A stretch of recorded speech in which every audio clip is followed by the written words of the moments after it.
voting in prison. So currently, people who have been convicted of felonies and are serving prison sentences, who are in prison, in 48 of the 50 states, they are not able to vote. However, in the states of Maine and Vermont, you are able to vote if you are serving a felony conviction. This is also true in Washington, D.C., our honorable 51st state. We'll just manifest that into existence. So the question that I really have for everyone is, are you okay with it being the way it is? Is it just that felons are not able to participate in elections? Is it okay that they're not able to vote? Who do I want to call on first?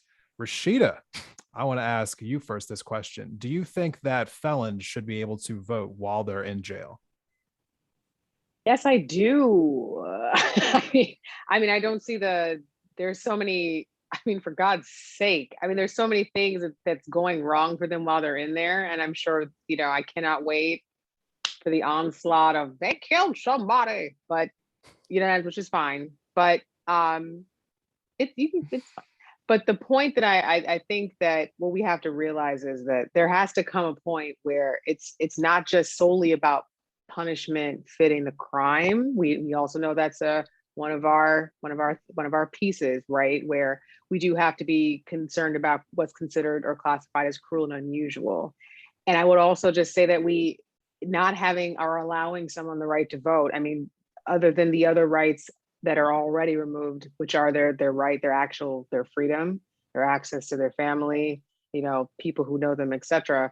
I don't understand what exactly the impetus behind that, other than to limit the amount of folks that are able to participate in what we're classifying as a fair election. Okay. And Erlene, I want you to go next. Do you think that people who are currently incarcerated for felony convictions should be able to vote while they are still in jail? I think they should. I feel they should be able to. In Texas, once they serve their time and come out, they have to apply, I think, to get back, which is a process that many do not even engage in.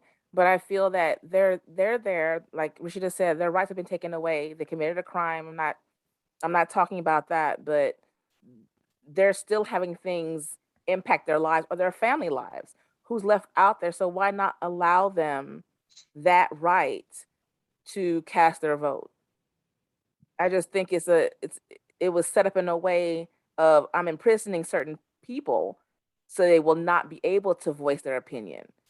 But I feel that now, whatever the crime may be, they may have family that's going to directly be impacted by whatever's going on in the world. Even if you serve your time completely or not, you may be in there for life, whatever it may be. They're sitting there, let them at least cast their vote if they want to.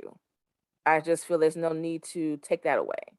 Like, what's the point of taking it away? What harm is being caused if if they're allowed to vote? What's really going to happen if they're allowed to vote? So I just really feel that they should be able to vote. All right. Fresh faces, new ideas. I want to ask you the same question next. Should felons be allowed to vote while incarcerated? I know there's the push for this. I know originally the push is started with the fact that we'll give felons the ability to vote when they're finished their sentences. And right now, because this is not an issue that realistically I put a lot of thought into, I look at this, we get the right to vote first, and then we can talk about that later. So I haven't looked directly into this. Now, my original thought is, especially if you're serving a non-violent drug offense, and you're in a state where marijuana is legal and they haven't gotten around to expunging your record, you should absolutely have the right to vote, because you're technically in there for a crime that no longer exists. Now, I know the argument is not just they killed somebody. The argument is the same thing that they've already started saying, and it's, oh, they're just going to vote for the person who makes it easier to murder. But that also implies that a candidate is going, this is legitimately the argument. They're going to vote for somebody who the goofiest shit I've heard. I'm sorry, you can edit that out. You have to understand that the people who argue this type of stuff are among the dumbest and most dishonest people you can imagine. I think this might have literally been Ron DeSantis's argument when they were talking about that. but like, again, the thought process of that is, well, somebody has to be running on that, and then the people in prison have to overwhelm the people who are anti that. So that would be the obvious counter argument. Now, look, again, now I'm very frustrated with this panel because I'm not a radical centrist, but I feel like I am here. I don't know. I think I can be persuaded to allow them to have full voting rights. I'm I mean, a I little guess more the question is, what will be Oh, the hold on, harm? hold on, hold on. Sorry. right. No, I understand. We'll get to that. I open think, discussion in a second. Everyone got to finish opening statements. like, let me just put it out there. I'm certainly willing for at least misdemeanors to be able to vote. When we talk about felons, I guess it depends. To me, it depends really on the felony, because there's some people who like really should be part of society at all because of what they heinous is, and I guess we would have to figure out like where the line would be for that. But yeah, I look, I'm opening to having my mind changed on this, but I'm for people who are at the very least in a prison for a crime that no longer exists because marijuana is now legal in that area to be able to vote. Okay. This is all a safe space here, everyone. We're allowed to disagree. You know, there'll be time in open discussion for disagreements. Zach, go ahead and just give us your opening statement here. Do you believe that people who are currently incarcerated for felony convictions should be able to still vote while in prison? In a broad sense, yeah, I do. And hey, fresh faces, stop demeaning the centrist position. Hey, like that's not a bad place to be. But I think that the idea here is that, you know, if the goal, and I understand that it's different or it's viewed differently in the States. First, I'll say in Canada, anybody who's incarcerated, they still get a vote. That's considered a right in Canada. You are still allowed to vote, as far as I can tell. And this was something that I started looking into once Desmond brought this up as a topic, because it's something I had never thought of before. But, you know, my opinion is that if the goal or the intention of prison is rehabilitation and to get somebody back into society, then that's part of the responsibility to society, is to, you know, educate yourself, to cast your vote, to try to have a say in where the country is going. And so I think that if that is the goal of the prison system, ultimately is rehabilitation and reintroduction to society, then yeah, absolutely, that should be part of the process of coming back. And like you had said as well, I believe it was you, Arlene, was talking about, you know, they may have children, dependents on the outside that are affected by these laws. And, you know, again, they may have acted against them, but they still have people who are affected by them. They're still humans, they're still citizens. And I think that, you know, you should have a say in where the country is going. All right. So before we open it up to everyone, I want to just throw my 2 cents in here on this one. I'm kind of conflicted about this. On one hand, my thoughts run into what is the harm? Truth, kind of like earlier what you were saying, like what is the harm? Is that really a right that we should be trying to go out of our way to take away from people? I mean, so they're in jail now, so they should not be able to vote. Like that was some big privilege in the first place. I mean, it's more of a duty than, you know, a fun activity, right? So, I mean, I don't understand the reason why it would be such an emphasis to take it away from them unless there was an ulterior motive.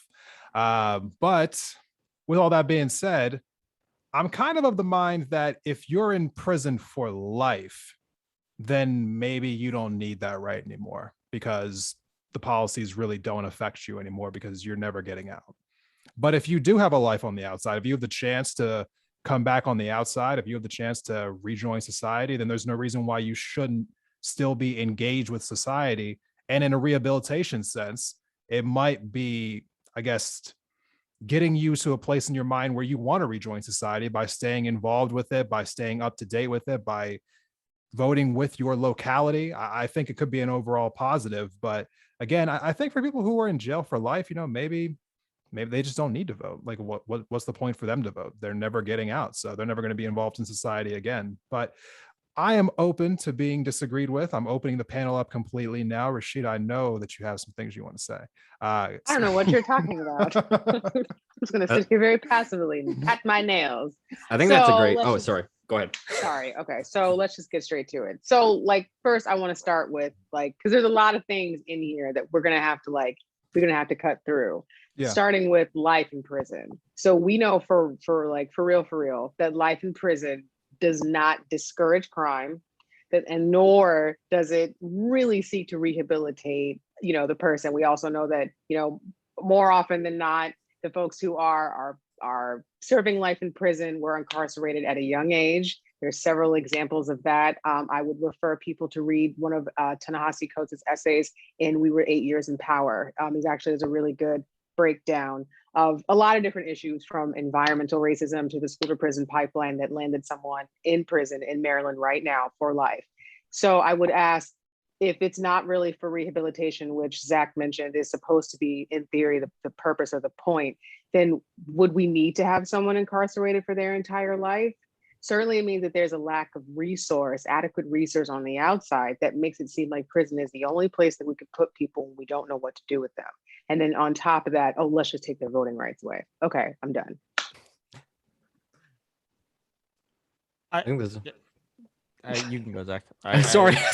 I don't have a strong point to make. I just thought that it was a good distinction that you had made, Desmond, as far as life in prison. But again, Rashida, you make a good point too when it comes to, some of these laws that and the reasons that people are put away for life are ridiculous. Like, it doesn't make any sense, especially when they're kids. Like, and if you don't have anywhere better to rehabilitate them, you think their entire life in prison.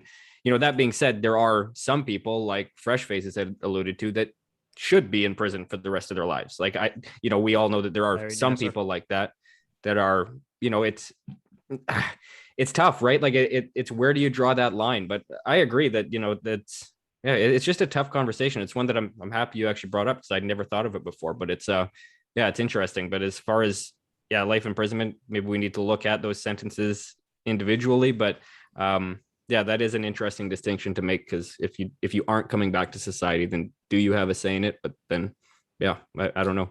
Right. And I just wanted to make one distinction before we go a little bit further. I understand that there's a lot of issues, especially with why people are sentenced to life in prison. I'm not arguing that is just, because I know that that's a separate conversation, and you don't need to convince me that our justice system is corrupt and broken. But I was saying that if you already are sentenced to life, for whatever the reason may be, then I don't know if you need to be involved in it. I'm not saying that you shouldn't. I mean, I'm not going to be sitting here and saying like, oh, you definitely should not be involved. I'm just saying that I don't know if there's a need for it. I mean, if you are in that place where you are in jail for the rest of your life, like that is your reality, there is no going back to society. So I'm not sure that you need to be a part of it. Maybe is that a radical opinion?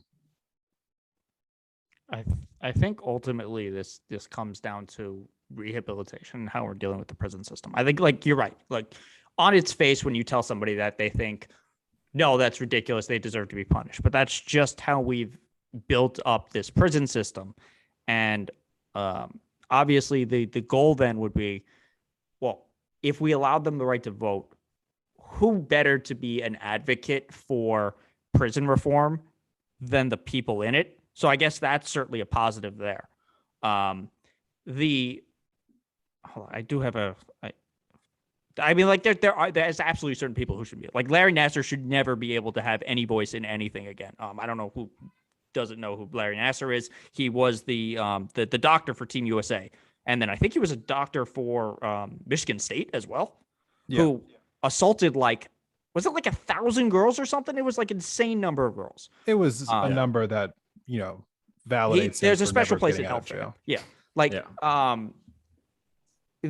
I guess that's where we would have to figure out how to draw the line. But I think that really the overall theme of a lot of the panel, the questions on this, is how we look at society and move it so that the more marginalized are treated differently. Because now I remember what I was going to say. The other thing is the way our prison system has been designed is a certain group of people are specifically in it for crimes, and those are generally the people who they try to stop their voices anyway. So it's like a double whammy. They can get them from both of them. It's like the people we don't want voting anyway, and now we can stigmatize them bad. Because it's okay to say people who aren't white. Yeah. Okay. Fine. Yeah. It's black.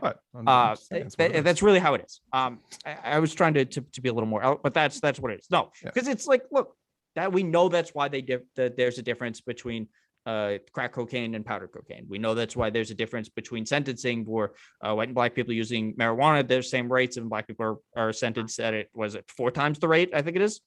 Something along those lines. Yeah. We know that statistics show that younger African-American children are deemed as older at a younger age, so they're deemed more threatening. We know that these are things that happen. So, I mean, yeah, that would be a big talking point to why you wouldn't allow them to vote. Ultimately, the counter to it will be just hysteric or fear mongering. They're going to find the worst person that they can find in whatever local area. They're going to find the guy who, you know, raped 7 children, and they're going to use that as the poster child. And it's going to come down to the people advocating for this type of thing to argue that those are the outliers to the norms, and that the overwhelming numbers are more important than. I think I've already been changed my mind on this. Like, damn. I mean, you're actually speaking the language of moving away from the carceral system. I mean, no, I'm that's totally for actually, personal you know, Yeah. yeah. I thought we might get here at some point. Yeah. I don't think there's any way to discuss this without discussing prison reform. Yeah, I mean, but the language that you're using really isn't even just reform. It is actually just like stepping away from what we know completely as the carceral system. And just for the record, as long as there has been a carceral system, there's been folks who wanted to change it and change it for the better or stop it completely. So I think like that's kind of what you're saying. That I don't know if that's what you meant. You meant it that way. That's exactly I'm what for it is. changing it for completely. And I do think, like, I think if the way to put it, the best and easiest way to put it is, who's a better advocate for dealing with this system? Because everyone knows that a majority of people want prison reform. At least the school to prison pipeline, the other demented pipelines that we have. Fucking what is her name? Kay Ivey is using her COVID money to build more prisons. Like, they're a problem. And I think Who is having Kay the Ivey? people. What? Who is Kay Ivey? I think I want to say it's the Arkansas governor. One of the governors is usually, I can't remember. I can look it up in the break and remember which governor it is. It's possible it's Kay Ivey. I don't remember which one it is. I'll double check it when I'm done talking, but I like to ramble. But I think the best way to frame this is really, who better to understand and argue for fixing to the system than the people who are currently in it and can see what's wrong. Okay. So are there any other feelings on this subject that we have left out? I'll just say this, with the reform and the ones who get out, it's already hard for them to find work. When they Yeah. when they do find work, you want them to pay taxes, but not have a voice in what goes on in society. I think with reform, it needs to start from incarceration on out. So when they come out, they already feel like I'm a part of society again in some type of way. Of course, but it's difficult, like we're touching on, picking and choosing which crimes will get what. That's because we do agree there's some things stay there, you have no rights, whatever that may be. But these felons are already having issue who do come home, finding employment, taking care of their families. What can I do in prison to make sure when I come out, hopefully my voice is being heard? But of course, there's going to be zero politicians who want to say, my biggest voter pool is coming from people in prison. No one wants to say that. Let's just call it what it is. But if you give them a voice, it empowers them to do better and be better and make a change when they come out. Hopefully, there's going to be something set up that's going, like you said, with reform, poster child for it. Look what I did. Look what was going to happen. We can have change, and my voice is truly being heard. And I'm actually part of society again in a good way. So that's all I have to say about that. Wait, can I actually build on that point too? So I just looked it up. It is Kay Ivey, but she's the governor of Alabama, not Arkansas. It's just to make sure that's but the idea of saying that I have my voting block is a larger portion of people who are in prison than out of prison. I think that's actually a really good point to deal with the paid for prison system that we have, because there's certainly towns where a prison moves in and it basically Walmarts the whole place and it wipes everything else out except for the town. And so then it's all the prison. So in areas like that, it is possible that you have a larger percentage of people who are currently incarcerated than you have people who are unincarcerated.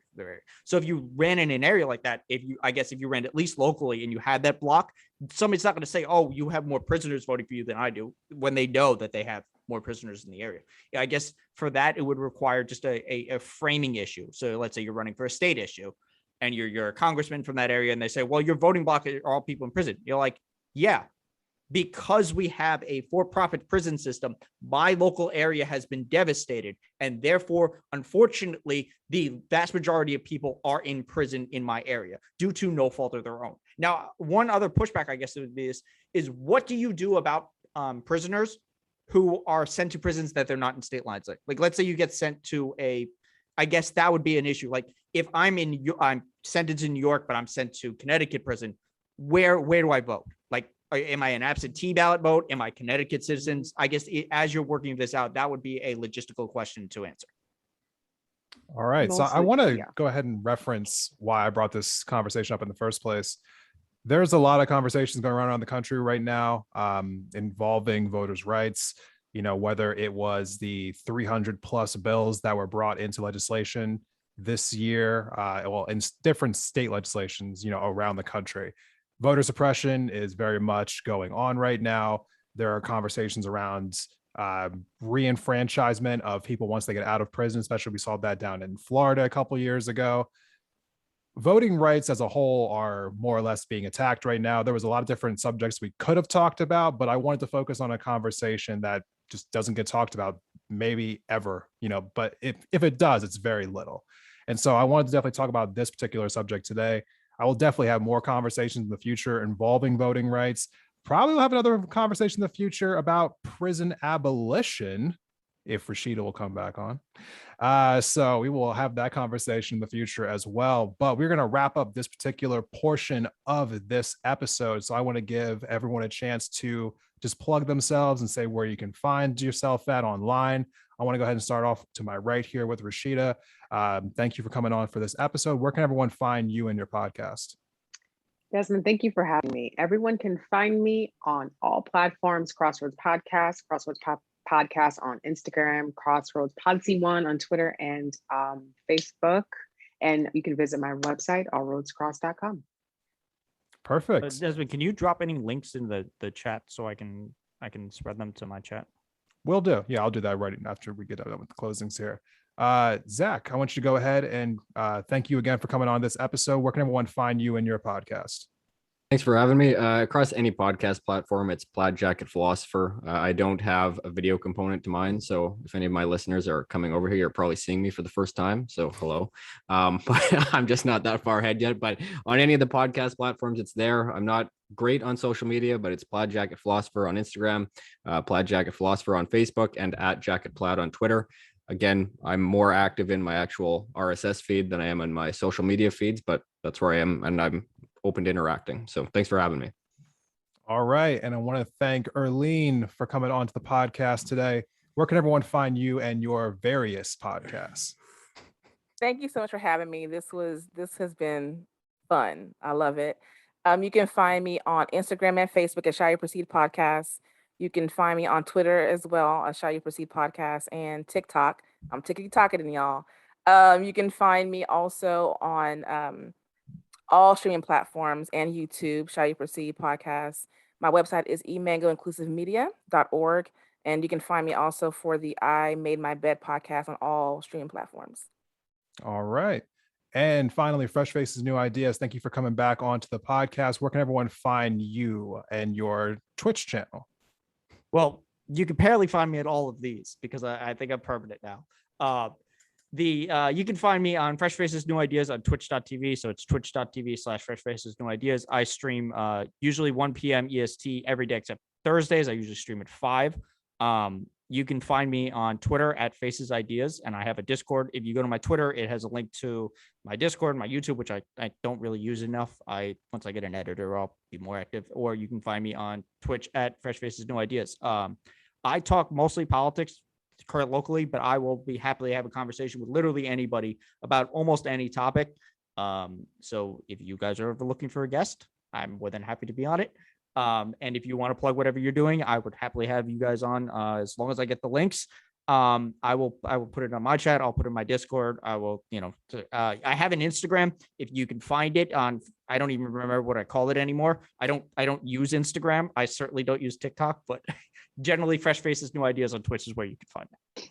All right, everyone. And as I said at the top of the episode, if you are liking these panel episodes, please go ahead and hit that like button on the episode and subscribe to the channel. That will promote this channel and me to put more of these together in the future. I want to thank all of my panelists for coming on today. And if you are watching this episode first, just know that we will have a second part with all 4 of these panelists. So make sure that you are on the lookout for that. It'll be alongside of this one in my channel. So be on the lookout for that pretty soon here. Thank you to everyone again, and we'll see you in the next video.